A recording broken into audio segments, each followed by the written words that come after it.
Virgin Mountain. Man waited for his mail-order bride. But when an obese teen girl arrived, on the hottest afternoon of that Wyoming summer, the men at the Black Rock stage stop burst out laughing so hard their spit hit the dust. "That ain't a bride," one of them jeered, jabbing a thumb toward the stagecoach.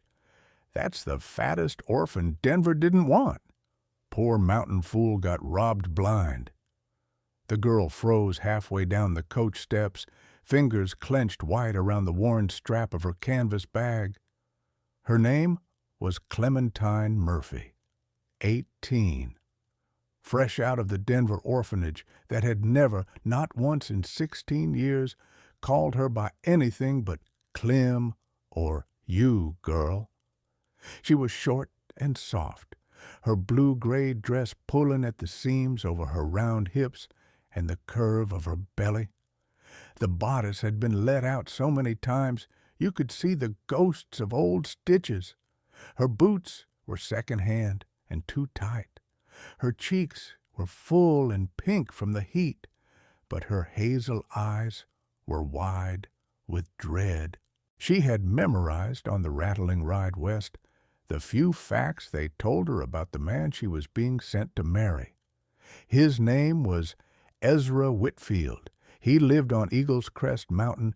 He'd paid $500 for a mail-order bride. No one had mentioned he might be standing in the middle of a laughing crowd. "Thought you were getting Elizabeth Hartford, didn't you?" Another man cackled toward the tall stranger near the hitching post. "Pretty little blonde from the picture. Looks like the company sent you the wrong crate, Whitfield." Clementine followed their gaze and saw him. He was huge, broad shoulders under a black vest that didn't quite hide the strength carved into his frame. Dark hair brushed back awkwardly, as if he'd fought with a comb for the first time in years. A freshly trimmed beard framed a square jaw. His eyes, an intense, stormy blue, were locked on her like he'd forgotten the rest of the world existed. Ezra Whitfield, 38 years old, had spent 2 decades alone on that mountain. He had never lain with a woman, never even held one close. The only softness he knew was the fur of the animals he trapped and the worn wood of his cabin table. For 3 months, he had stared at a photograph of a slender, smiling blonde and tried to imagine what it would be like not to eat every meal in silence. Now there was no blonde. There was only this terrified, overweight teenager with trembling hands and tear-bright eyes, standing in the center of a ring of laughter. The driver tossed a carpet bag onto the dirt. "Here's your mail-order bride, Mr. Whitfield. Sign here or send her back. Company don't take refunds." The men roared. Someone oinked like a pig. Clementine's throat closed. She whispered, so low only the dust could hear, "I'm sorry. I didn't choose this. Before I tell you what Ezra did next, tell me, where in the world are you listening from right now?" Ezra didn't move at first. Not because he was confused, because something inside him, something rusty and unused, had jolted awake the moment he saw Clementine step off that coach, eyes glossy with humiliation, clutching that worn little canvas bag like it was the only thing keeping her standing. He had expected disappointment. He had braced for it, even rehearsed what he would say if the blonde from the photograph wasn't quite as pretty in person. But this wasn't disappointment. This was fury. Fury at the men laughing at her. Fury at the company that had lied. Fury at the way Clementine shrank into herself as if expecting a blow. But most of all, fury at realizing he recognized that look. The look of someone who had gone through life believing they were easy to throw away. Ezra stepped forward. The laughter died down just a fraction. Clementine stared at the ground, shoulders curled inward. "Sir, I'm sorry. I know I'm not the bride you paid for. They said, they said if I didn't go, they'd put me out on the street. I'll leave if you want. I won't cause trouble." Her voice was soft, defeated, too old with shame for someone so young. Ezra shook his head. "Look at me." She hesitated. "Please," he added quietly. She lifted her gaze. Up close, her cheeks were blotched with embarrassment. Her hazel eyes glistened with tears she was fighting hard not to shed. Her lower lip trembled. She was breathing shallowly, as though waiting for him to reject her publicly, like the men around them hoped he would. Ezra exhaled, slow and steady. "You Clementine Murphy?" Her throat bobbed. "Yes, sir. Everyone calls me Clem." "Clem," he repeated, like he was testing the weight of her name. "That's a fine name." A few men snorted. Ezra didn't even glance at them. He reached behind him, grabbed the small bouquet of wildflowers he had tied with twine, flowers he'd picked that morning with hands that hadn't held anything delicate in years, and he held them out to her. "For you." Clementine's breath caught. She looked from the flowers to him and back again, disbelief washing over her face. "No one," she whispered, "has ever given me flowers before." "Well," Ezra said softly, "they should have." That's when the murmuring started. "She ain't the one he ordered." "Poor fool don't know any better." "Look at him, acting like she's pretty." Ezra's jaw tightened. He turned, and his voice, usually quiet as snow, rang through the station like a gunshot. "Enough." The men flinched. He swept his gaze over all of them, steel in every word. "This girl traveled hundreds of miles alone. She didn't ask for your insults. She didn't ask to be sent here by liars. And she sure as hell didn't ask for any of you to make sport of her." Someone muttered, "You gonna marry that?" Ezra stepped closer, eyes blazing. "Yes, I am." Clementine inhaled sharply. The men froze. Ezra put a steady hand on her back, guiding her gently toward him, not pulling, not gripping, just guiding, as though she might break if handled wrong. "She's my bride," he said. "Anyone here want to question that?" Silence. No one dared. Ezra looked at the driver. "Where's the contract?" The man scrambled for the ledger. Ezra took the pencil, signed his name in a bold, unwavering stroke, and closed the book with a decisive thump. "That's done," he said. "She's under my care now." Clementine stared up at him, stunned. "But you didn't get what you paid for. I'm not Elizabeth. I'm not—" "Stop!" His voice softened instantly. Ezra lowered himself slightly so his gaze was level with hers. "I didn't pay for a picture, or a pretty dress, or a name on a paper." He tapped two fingers gently against her chest, right above her heart. "I paid for a partner, a companion, someone who'd share a home with me." Clementine's lip trembled again. "But I'm not beautiful." Ezra frowned as if confused by the statement itself. "Who told you that?" She laughed once, bitter and small. "Everyone." Then everyone was wrong. His tone was quiet, absolute. "I see beauty just fine." Her eyes filled, and she looked away as a tear slipped down. Ezra didn't touch her without permission. He simply waited, giving her the space to breathe. After a long moment, she whispered, "Do you still want me to go with you?" Ezra extended his hand. "Clem, I want you to come home with me." The words sank deep, too deep, and she pressed her fingers to her lips as if trying to hide how much they hurt and healed her at the same time. When she finally placed her small, trembling hand into his huge one, the onlookers didn't laugh. They stared, because the mountain man who'd waited 15 years for a bride had just chosen the girl no one else ever had. Ezra guided her toward his wagon with a steady protectiveness that made the whole station go silent. "Let's go," he murmured. "We've got a long ride home." The wagon wheels creaked as Ezra guided his draft horse away from the station, leaving behind the stares, the whispers, and the cruel smirks of the men who'd mocked her. Clementine sat beside him, hands clutched tightly in her lap, the bouquet of wildflowers resting carefully on top, as if she were afraid she might crush them. For miles, neither of them spoke. Wind swept across the Wyoming plains, carrying dust and sunlight. The world was wide, open, and quiet. So quiet, Clementine could hear her own heartbeat in her ears. Ezra broke the silence first. "You hungry?" She hesitated. "A little." He reached behind the seat, pulled out a small bundle of cloth, and handed it to her. "Bread. Dried deer meat. Not fancy, but it'll fill you." Clementine accepted it with both hands, as though afraid she'd drop something precious. At the orphanage, meals were rationed, just enough to keep them alive, never enough to satisfy.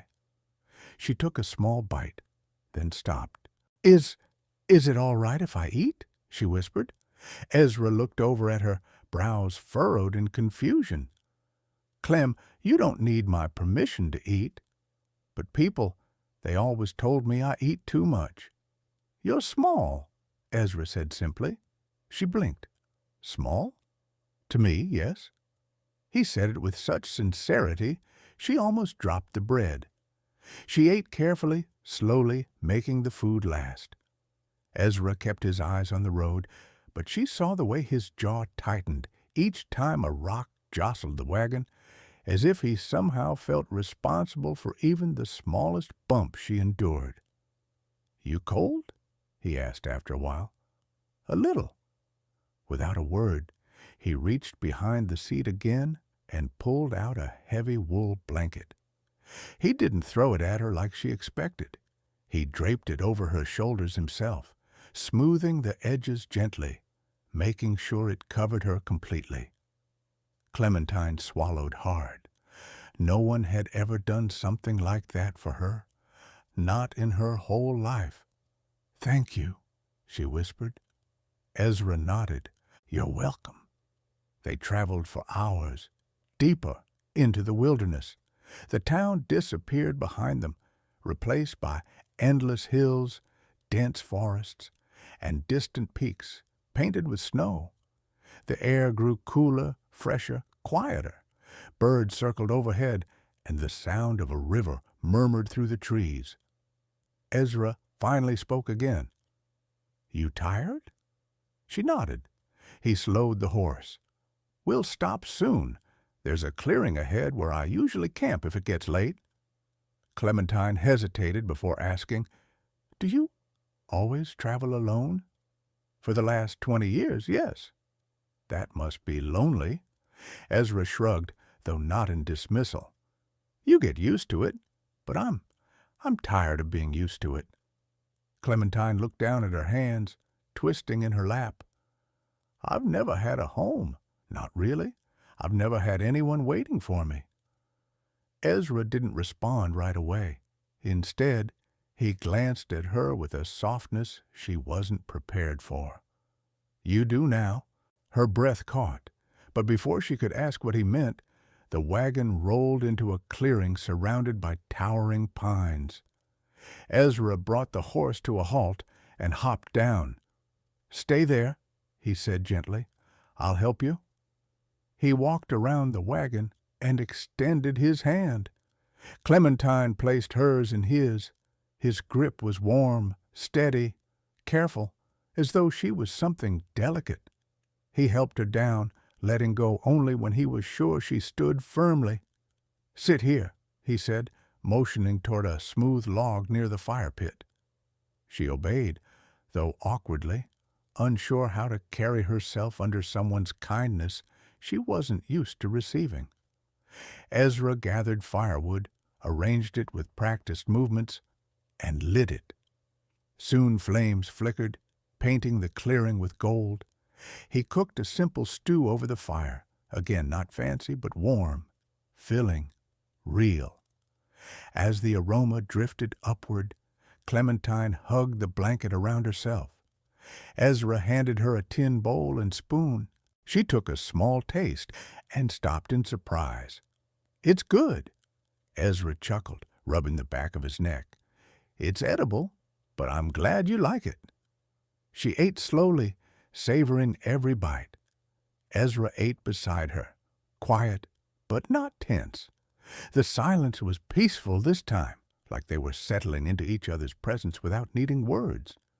When they finished, Ezra stood. "I'll set up your bed." Clementine blinked. My bed?" He pointed to a fabric roll tied to the wagon. "I brought 2 bedrolls."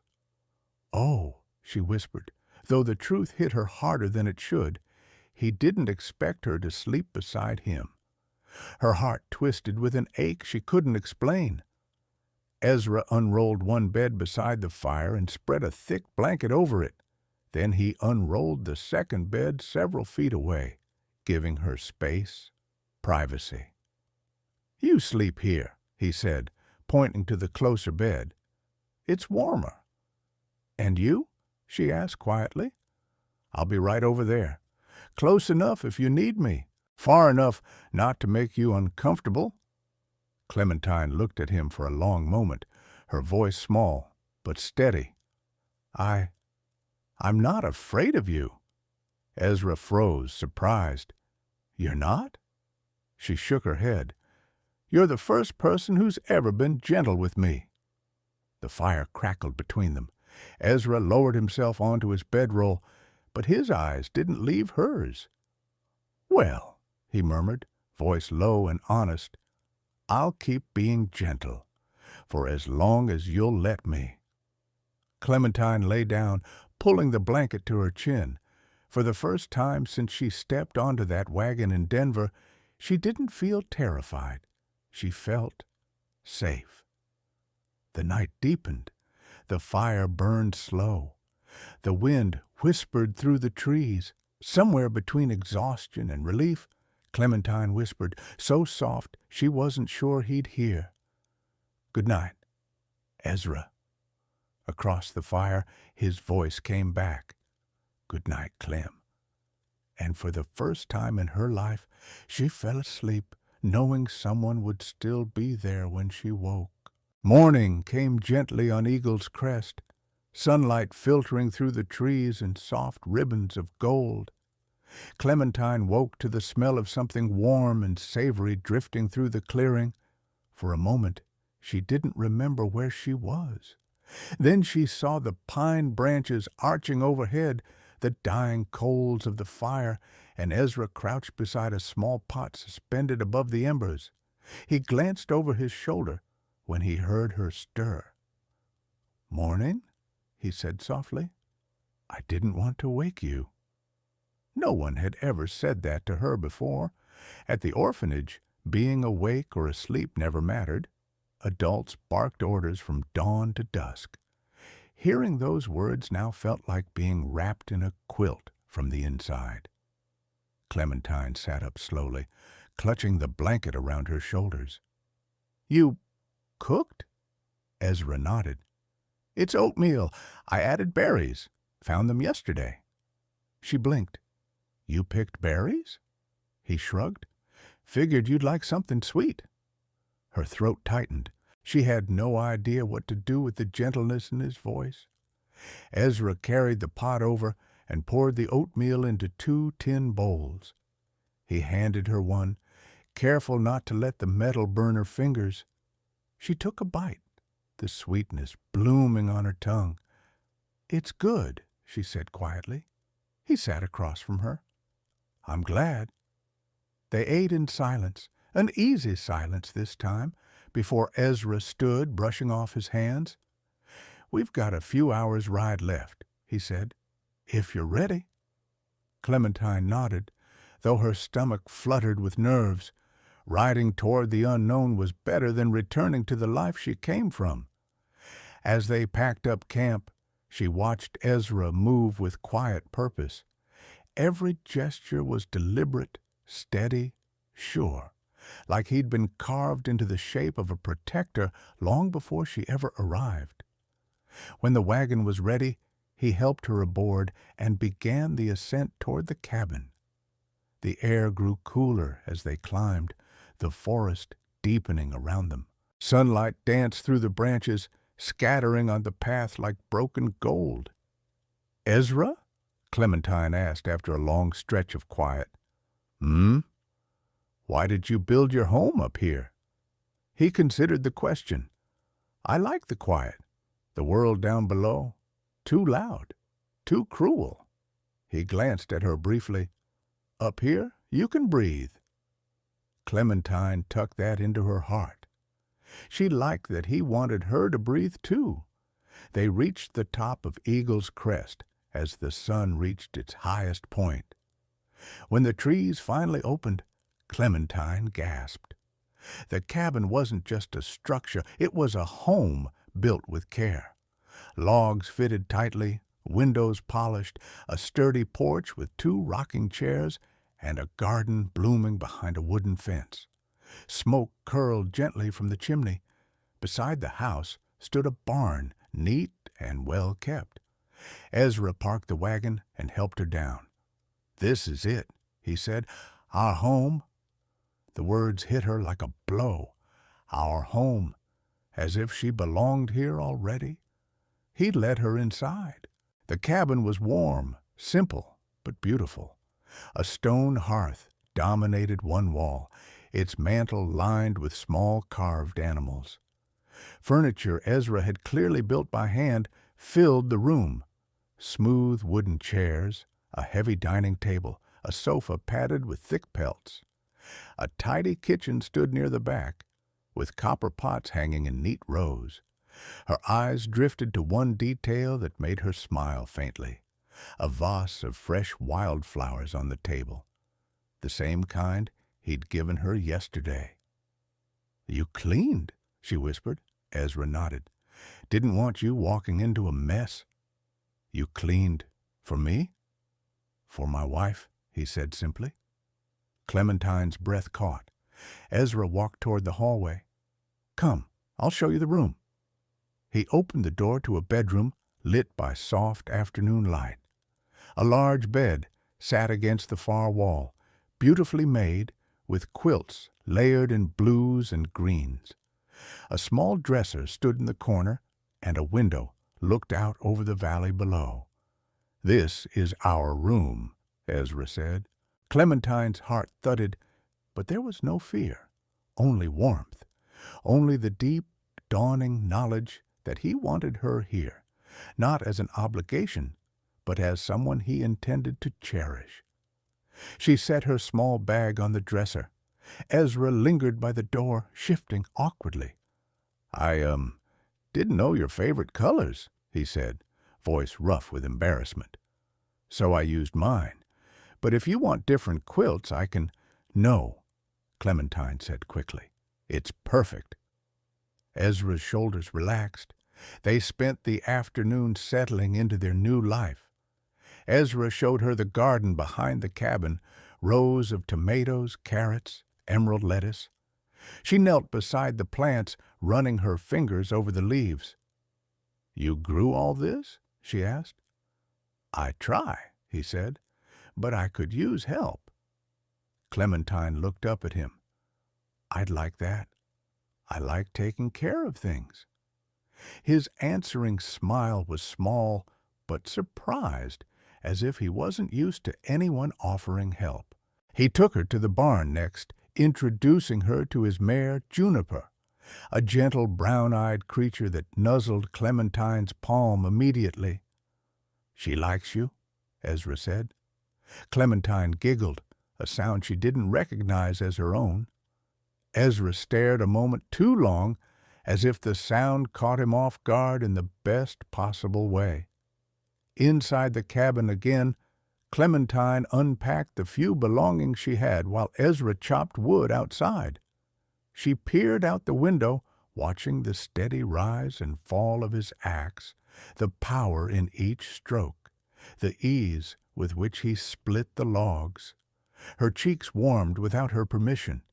When Ezra returned, carrying an armful of wood, he froze. Clementine was humming. She was dusting the mantel, arranging the carved animals so they faced the same direction.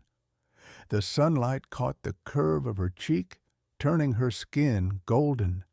She looked at home. Ezra swallowed hard. "No one sung in this house in a long time," he said quietly. Clementine jumped, embarrassed. "Oh, I'm sorry. I didn't mean to." "No," he cut in gently. "I liked it." Her blush deepened. As evening settled, they prepared supper together. Ezra chopping vegetables, Clementine seasoning the stew. They moved around each other awkwardly at first, bumping elbows, speaking over one another, laughing at small mistakes. But slowly, naturally, they fell into a rhythm. Dinner tasted better than anything they'd eaten in days. When the fire crackled low and stars filled the sky, Ezra stood from the table. "Come," he said, "there's something I want to show you." He led her outside onto the porch. The night was cool, the sky spilling with stars. Far below, the valley stretched endlessly, a quilt of shadows and moonlit silver. Clementine gasped, "Ezra, it's beautiful." Ezra didn't look at the view. He looked at her. "Yes," he said softly, "it is." Heat bloomed in her chest. She turned away shyly, hugging herself. Ezra stepped closer, not touching her, but near enough she felt the warmth of him. "You fit here," he murmured, "like you were always meant to." Clementine's eyes filled with tears. "No one's ever said that to me." Then they were fools. The porch creaked softly under their feet. The cool night air wrapped around them. Ezra looked out at the dark horizon, his voice low and certain. "Clem, you can breathe here." And for the first time in her life, she did. The peace of Eagle's Crest did not last long. It began quietly, like all trouble does, on the third week after Clementine arrived. Ezra had taken the horse into the valley to check his trap lines. Clementine stayed in the cabin, baking bread for the first time in her life. She was humming softly, dusted in flour, cheeks warm from the fire, when the knock came. A hard, impatient pounding, not Ezra. Her heart stuttered. Visitors didn't come this far into the mountain unless they wanted something. She wiped her hands on her apron and opened the door just a crack, only to feel the blood drain from her face. Standing on the porch was Mr. Hargrove, tall, sharp, cold, the overseer of Denver Orphan Home, the man who'd spent years calling her fat, slow, useless, the man who'd punished her for eating too much, sleeping too long, breathing too loudly. "Well, well," Hargrove sneered, pushing the door open wider with his boot. "If it isn't little Clem Murphy, you've gained weight." "Again!" Clementine stumbled backward, instinctively curling in on herself. "Mr. Hargrove, why are you here?" He stepped inside without permission, eyes scanning the cabin greedily. "So this is where they dumped you. Not bad. Cozy. A little messy, but I suppose mountain men aren't picky." Clementine's throat tightened. "Ezra will be back soon. You should—" "I'm not afraid of your woodsman," Hargrove snapped. "I'm here for my money." She blinked. "Money?" He smirked, pulling a crumpled paper from his coat. "The company that sent you? It doesn't exist anymore. Shut down after they scammed half the state. I bought the last of their accounts, including the one tied to you." Clementine's stomach twisted. "So?" she whispered. "So, he said, stepping closer. "Your husband owes me $500 and interest. I'm here to collect." Clementine shook her head. "Ezra already paid. He paid the company." "Ezra paid thieves," Hargrove hissed, "and now he pays me." Her breath hitched. We don't have that money." "Oh, but you do." He leaned in, voice cold and familiar, like every nightmare she'd lived through. "And if you don't give it to me, I'll take you back to Denver myself. You were never legally married, girl. You belonged to the state until 21. Clementine froze. "You can't do that," she whispered. "I can do anything," he spat. "You think a man like Whitfield can protect you? He didn't even pick the bride he got. He got stuck with you." Those words cut deeper than any slap. Clementine swallowed hard, fighting the shame clawing through her. "Ezra won't let you take me." Hargrove laughed. "The second he finds out he married the wrong girl, he'll be glad to hand you back." Clementine flinched. A memory flashed. Ezra's warm eyes, his gentle hands, his steady voice telling her she could breathe here. No, he wouldn't send her away. He wouldn't. But fear whispered otherwise. Before she could speak, the door swung open. Ezra stepped inside, carrying a sack of potatoes. The moment he saw Hargrove, his entire posture shifted. His shoulders squared, his jaw hardened, and the room seemed to shrink around him. He set the sack down slowly. "Who are you?" Ezra asked, voice low and razor-edged. Hargrove smiled. "Ah, Mr. Whitfield, just the man I wanted to see." Ezra walked forward, positioning himself between Clementine and Hargrove without hesitation. "You're frightening my wife." Hargrove barked a laugh. "Wife? Is that what she told you?" Ezra didn't blink. "That is what she is." "Not legally," Hargrove snapped. "This girl is 18, a ward of the state. She was delivered to you by fraud, which means your marriage is invalid." Clementine's chest caved inward. Ezra's voice remained calm. And, Hargrove said triumphantly, "she comes back with me unless you pay her contract debt. 500 plus interest." Ezra's eyes darkened. "We don't owe you anything." "You do now. I own her file, her signature, her contract." He smirked cruelly. "She's not a real bride. She's an orphan girl you got by accident, and I'm here to collect what's mine." Clementine's knees shook. Ezra felt it. His hand subtly reached back, brushing hers for reassurance. But she pulled away, ashamed. Ezra took a step forward, towering over Hargrove. "She is not yours," he said softly. "She is until she's 21, Hargrove countered. "She belongs to me." The temperature in the cabin dropped. Ezra's voice dropped to a dangerous murmur. "She belongs to no one." Hargrove smirked. "Not even to you. She's not the bride you ordered, is she? She's not the woman in the photo. She's an overweight orphan. A mistake." Clementine's breath shattered. Ezra moved so fast the floorboards groaned. He grabbed Hargrove by the collar and slammed him back against the wall so hard dust rained from the rafters. Hargrove choked. You can't." Ezra's voice was ice. "That girl cooked bread today. She planted tomatoes in the garden. She sings when she wipes my mantle. She sleeps on the left side of my bed and curls toward the window because she likes waking up to the morning light." Clementine's hands flew to her mouth. Ezra went on, voice thick with emotion. "She is the woman I married, the woman I chose, and you will not take her." Hargrove coughed, face reddening. Let me down." Ezra didn't move. "If you ever come near her again, you will not leave this mountain." Something in Ezra's eyes, steady, deadly, certain, finally broke Hargrove's bravado. I'll go," he stammered. Ezra released him. Hargrove stumbled, gasping, adjusting his coat. "This isn't over," he spat weakly. Ezra pointed to the door. "It is." Hargrove fled down the path, tripping over roots as he ran toward his horse. The cabin fell silent. Ezra turned slowly, eyes softening the moment he saw Clementine's trembling shoulders.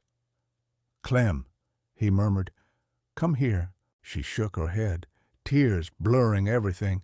He told you I was a mistake. He told you I wasn't the bride you wanted." Ezra stepped closer. "You're not a mistake."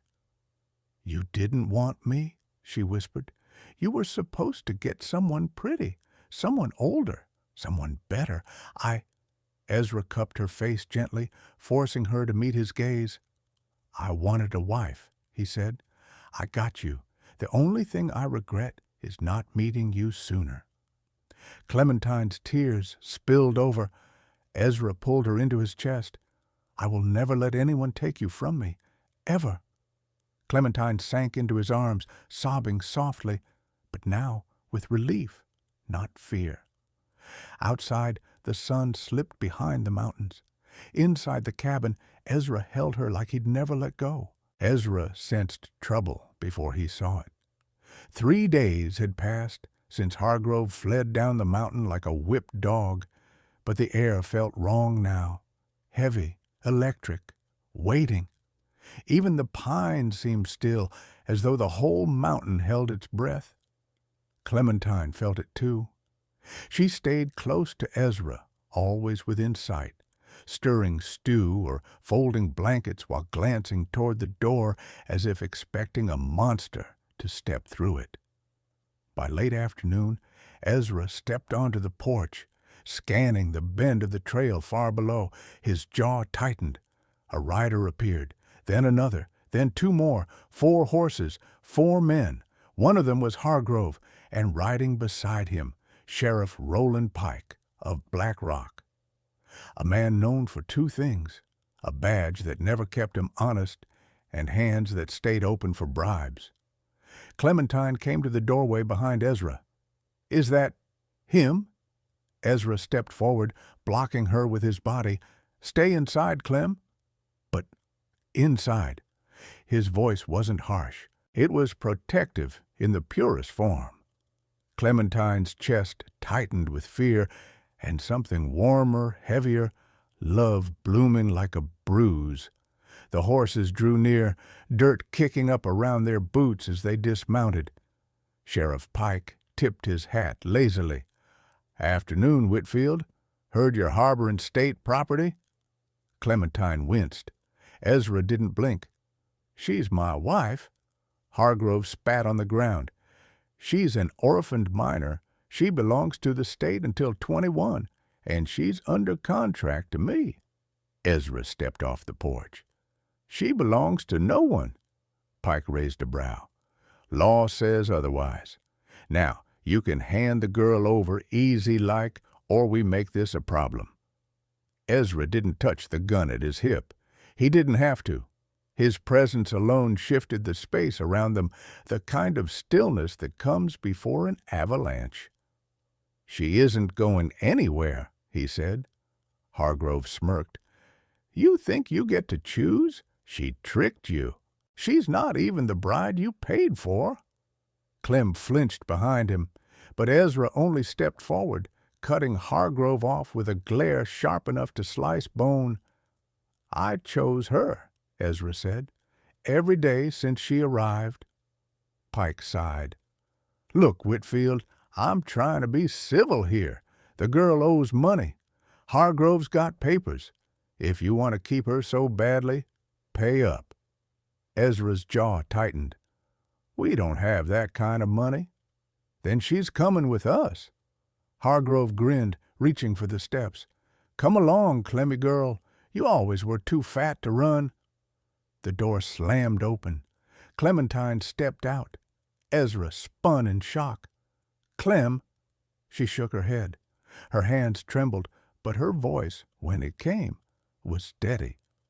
"I'm not afraid of you any more. Hargrove blinked stupidly. "Excuse me?" Clementine swallowed. "You don't own me. You never did. You are nothing but a cruel man who hurts children because it makes you feel strong." She looked at Pike. "And you're helping him because he paid you." "That isn't law. That's greed." Pike opened his mouth, but she spoke over him, stronger now. "I was never state property. I'm a person, a woman, and I'm Ezra's wife because I chose him.